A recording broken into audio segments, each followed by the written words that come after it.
Mari kita berdoa. Benar ya Bapa, kami dibenarkan bukan karena upaya usaha kami, tetapi karena darah Yesus, pengorbanannya yang membuat kami menjadi anak-anak Tuhan, manusia baru. Sebutan anak-anak Tuhan itu menandakan bahwa kami harus menuruti perintah Engkau Sang Bapa. Tidak mungkin kami mengertinya tanpa kami membaca firman-Mu. Dan tidak mungkin juga kami paham dengan hanya membaca, mengandalkan akal budi kami.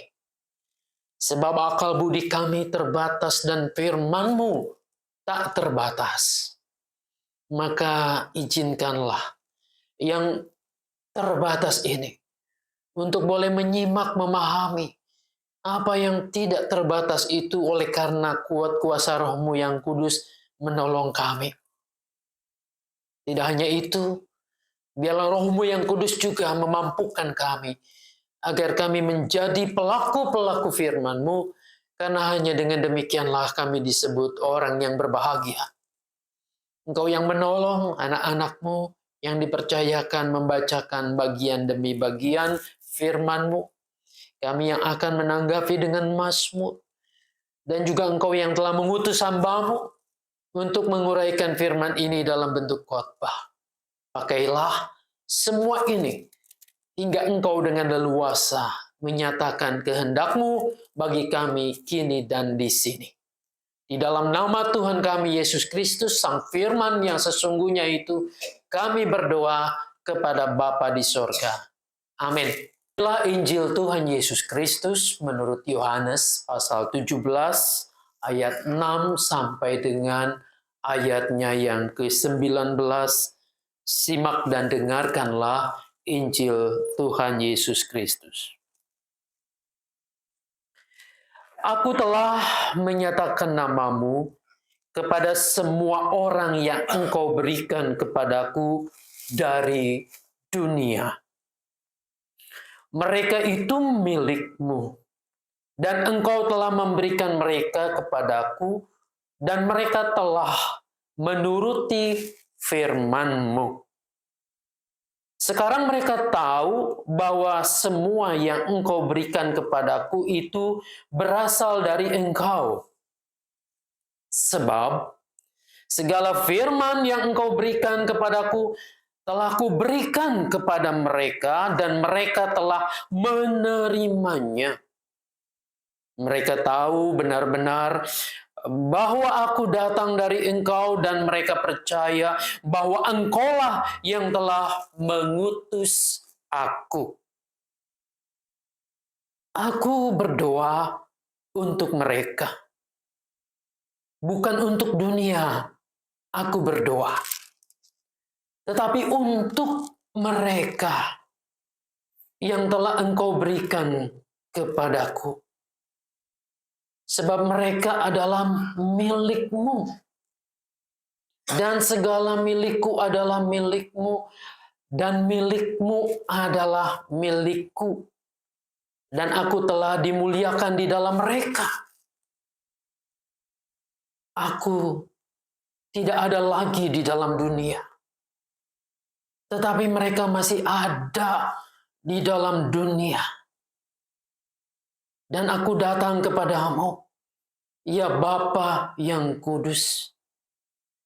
Jagalah mereka dalam namamu, yaitu namamu yang telah Engkau berikan kepadaku, supaya mereka menjadi satu, sama seperti kita. Selama aku bersama mereka, aku menjaga mereka dalam namamu yang telah Engkau berikan kepadaku. Aku telah menjaga mereka dan tidak ada seorang pun dari mereka yang binasa selain dia yang memang harus binasa. Supaya digenapi yang tertulis dalam kitab suci. Namun sekarang aku datang kepadamu dan aku mengatakan semuanya ini sementara aku masih ada di dalam dunia. Supaya penuhlah sukacitaku di dalam diri mereka.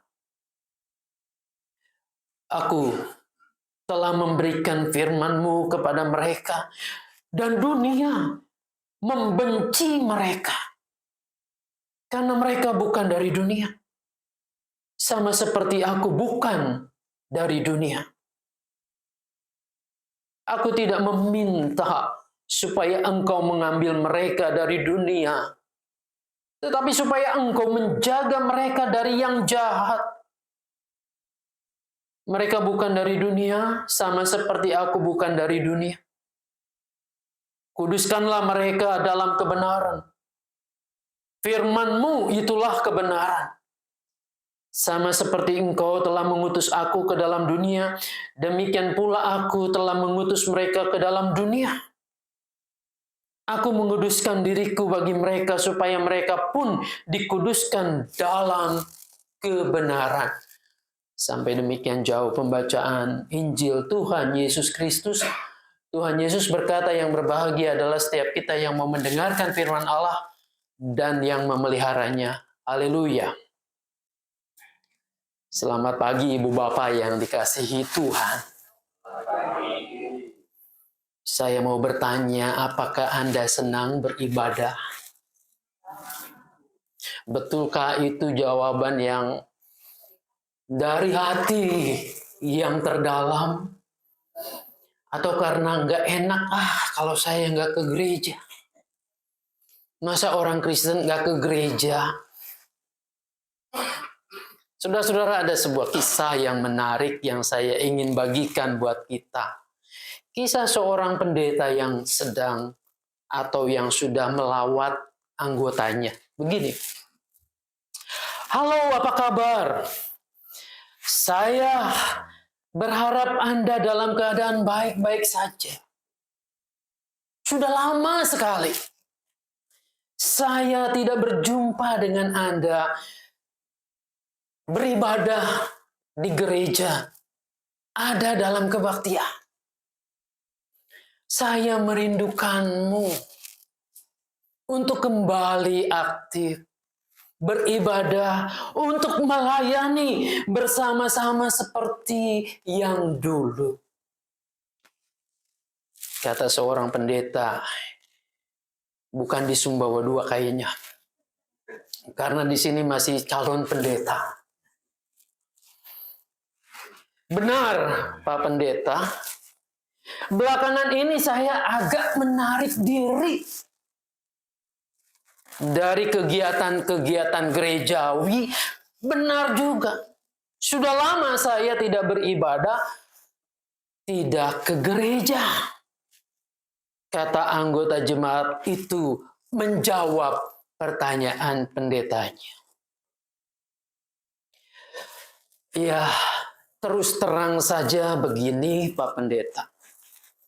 Selain karena kesibukan pekerjaan, rasanya agak malas. Saya berjumpa dengan orang-orang yang kelihatannya sibuk pelayanan. Kelihatannya sangat rohani.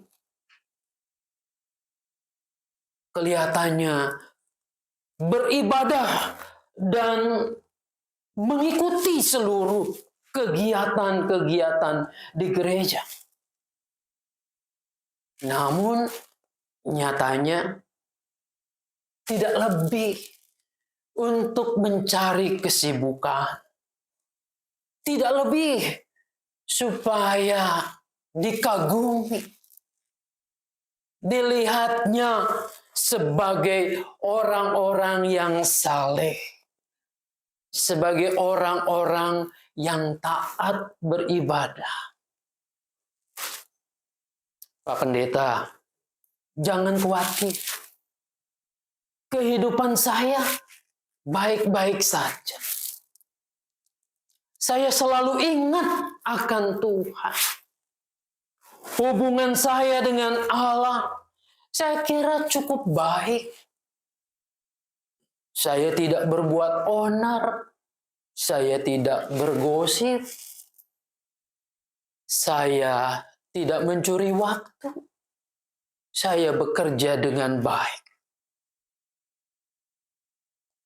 Mari saya perlihatkan sebuah ruangan. Saudara-saudara anggota jemaat itu membawa pendetanya ke sebuah ruangan yang sangat bagus. Sebuah kamar yang cukup besar. Dihiasi ada salib, ada cerita-cerita, kisah-kisah Alkitab dalam lukisan yang keren di dindingnya. Ini loh, Pak Pendeta. Saya membuatkan ruangan ini khusus untuk saya melakukan hubungan yang spesial dengan Tuhan. 1 jam pagi hari sebelum saya berangkat kerja, saya bersaat teduh di sini. Saya coba mendengarkan suara Tuhan.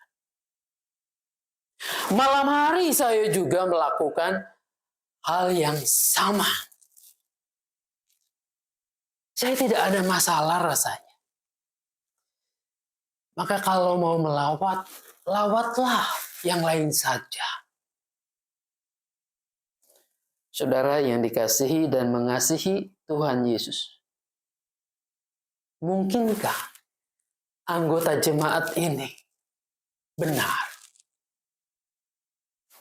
Apa yang salah?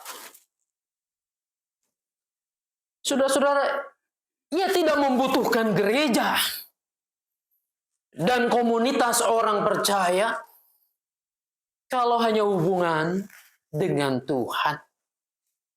Hubungannya dengan Tuhan baik-baik saja. Lalu,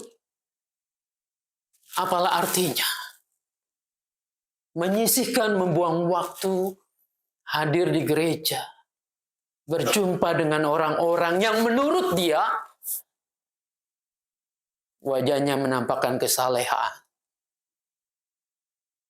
Kehidupannya dipertontonkan dengan kehidupan rohani. Tapi kenyataannya tidak demikian. Apa yang salah? Kalau tidak ke gereja dan tetap melakukan hal yang baik. Saya membaca buku karya James Bryan Smith dan rasanya banyak juga teolog yang lain yang mengatakan begini kurang lebih. Ibadah itu bukan semata-mata urusan pribadi. Urusan private Anda dengan Tuhan. Ibadah adalah aktivitas komunal yang bertujuan untuk mengajar umat hidup di dalam kebenaran. Sejak zaman Yudaisme hingga gereja mula-mula, ibadah itu dilakukan secara bersama-sama. Kita beribadah karena kita memang orang-orang unik. Orang-orang yang spesial. Orang-orang yang meyakini bahwa Tuhan berkenan menjalin relasi dengan kita. Kita beribadah oleh karena kita adalah umat yang memiliki pengharapan di masa depan.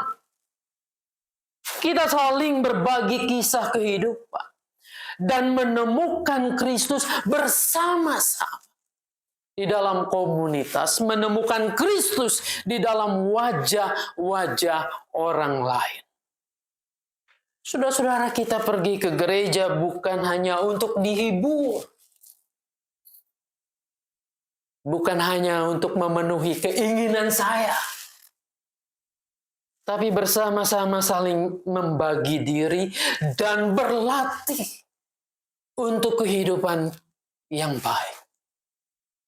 Berlatih itu tidak mudah, membutuhkan sparring partner. Firman Tuhan menyatakan kepada kita, kita harus saling mengampuni. Bagaimana kalau hidup ibadah kita sendirian saja? Mau mengampuni siapa? Firman Tuhan mengajarkan kepada kita harus saling memberi. Memberi kepada siapa? Tuhan mengajarkan kita untuk kesabaran dan seterusnya. Kita dilatih justru di sini betul ada orang-orang yang munafik. Ada orang-orang yang menyebalkan buat kita. Ada orang-orang yang menjengkelkan. Disitulah sebenarnya Tuhan sedang melatih kita. Melatih kesabaran, melatih kepedulian, melatih untuk kita semakin hari memahami orang lain. Saudara-saudara, dalam gereja kita dapat memahami bahwa Allah telah mengaruniakan hidup yang kekal di dalam diri anaknya, Yesus Kristus. Jelas bahwa hidup yang kekal itu bukan semata-mata hidup yang dilihat dari sisi kuantitas. Tadi pagi saya bertanya, apakah Bapak Ibu sudah mengalami hidup yang kekal belum? Pak Ruby sudah mengalami hidup kekal belum? Belum. Semua sama. Tadi pagi juga saya bertanya demikian. Dan semua menjawab geleng kepala. Kenapa belum mengalami hidup yang kekal? Jawabannya, kita belum mati. Kita masih hidup.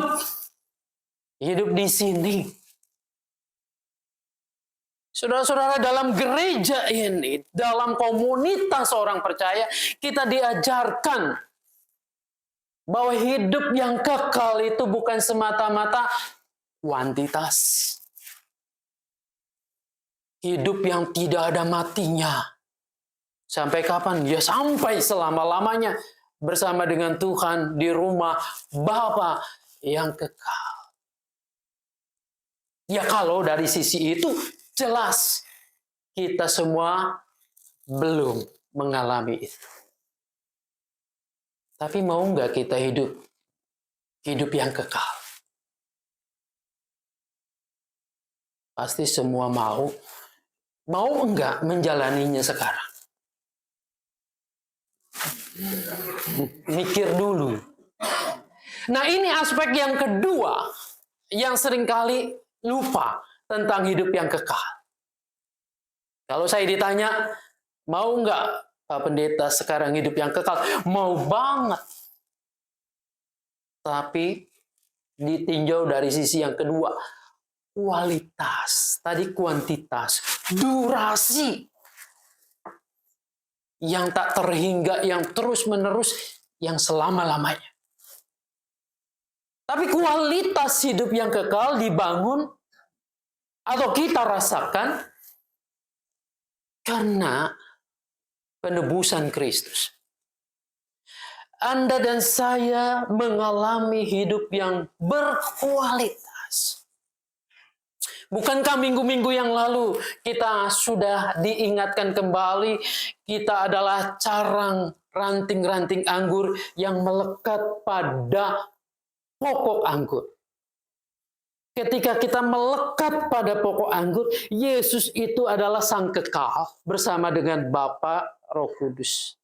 Kalau Anda dan saya melekat, berarti nutrisi ini, energi ini mengalir dalam hidup.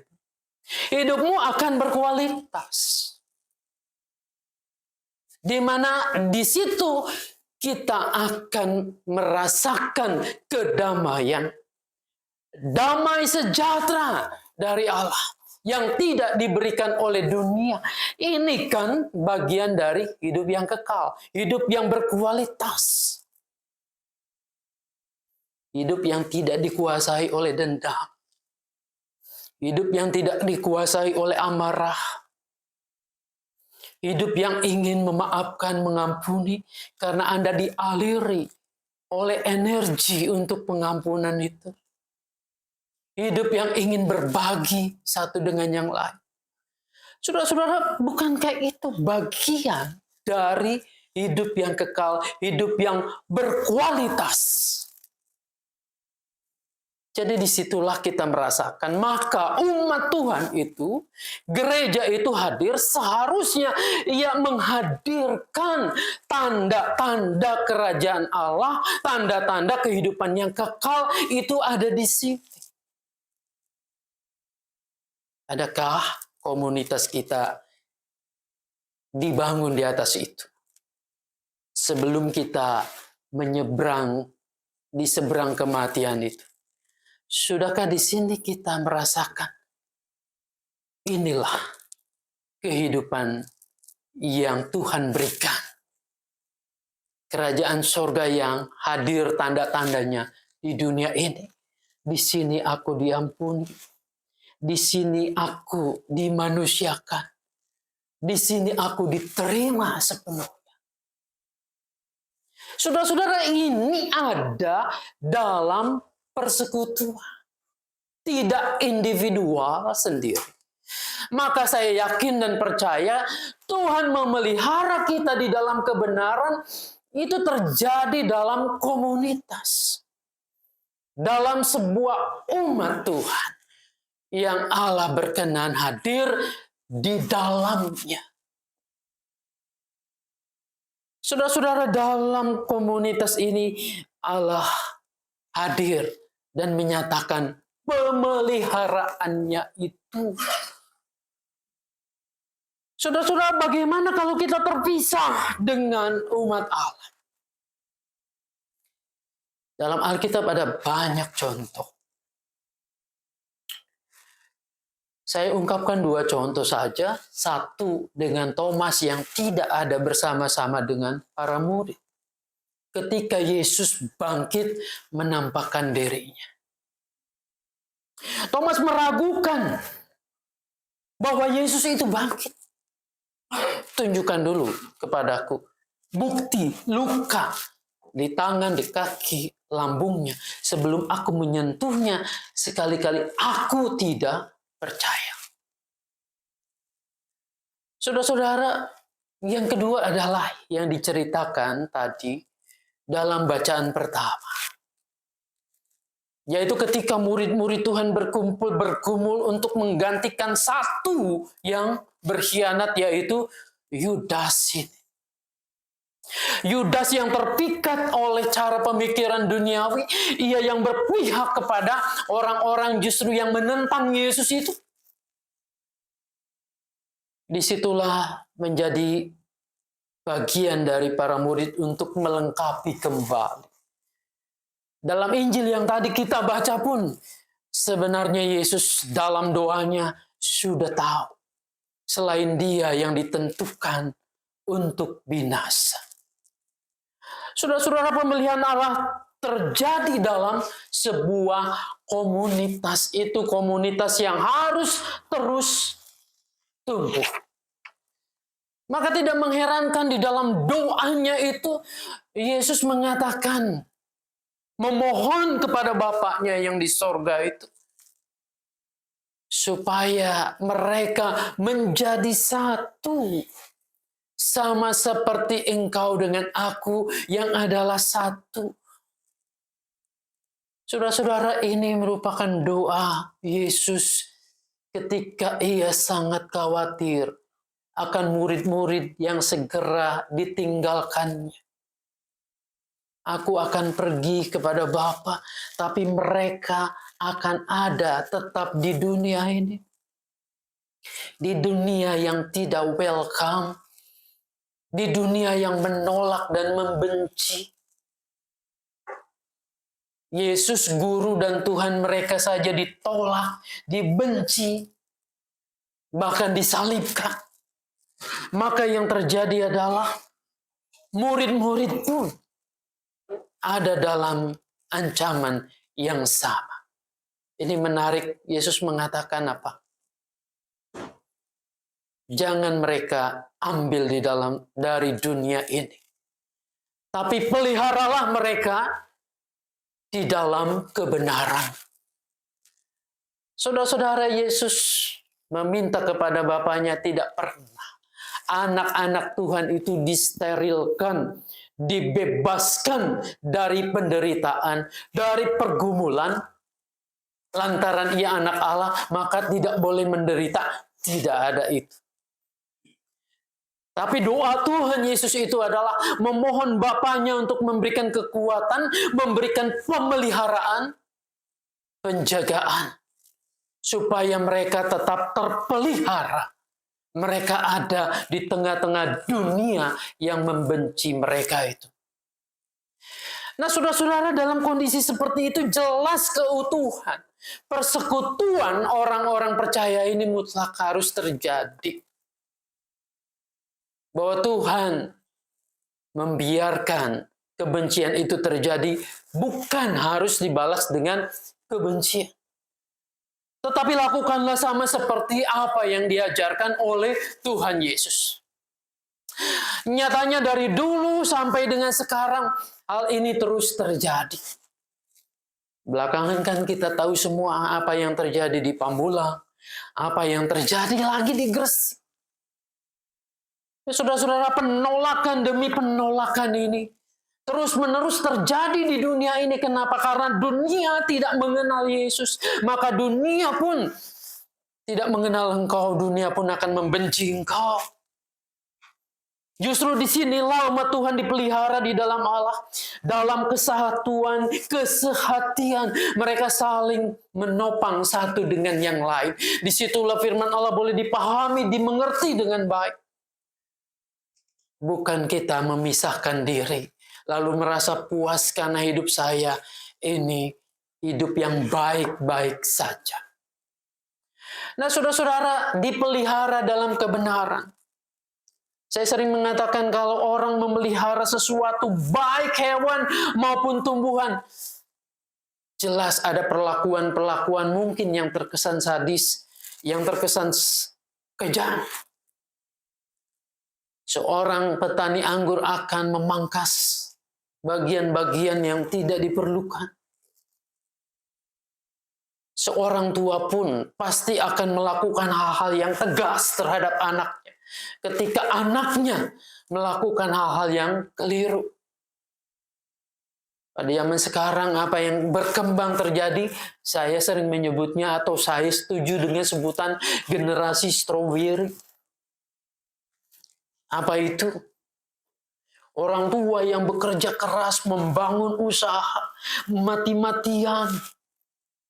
Mungkin dari lulus sekolah yang merintisnya.